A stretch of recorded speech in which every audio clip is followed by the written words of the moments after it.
ఇప్పుడు నేను చెప్పబోయేది నా పొలం గురించి. ఈ పొలం చూడండి, ఇవన్నీ మావే.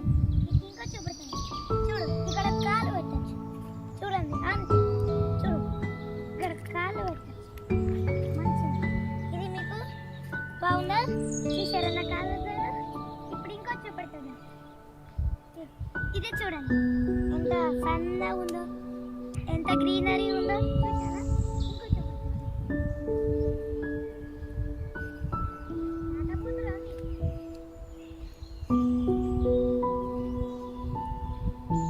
ఇంకో ఎట్లుంది చూడండి. ఇక్కడ ఈ పొలం కాస్త కొత్తవి నేర్చుకోవాలి అంతే. ఇంకో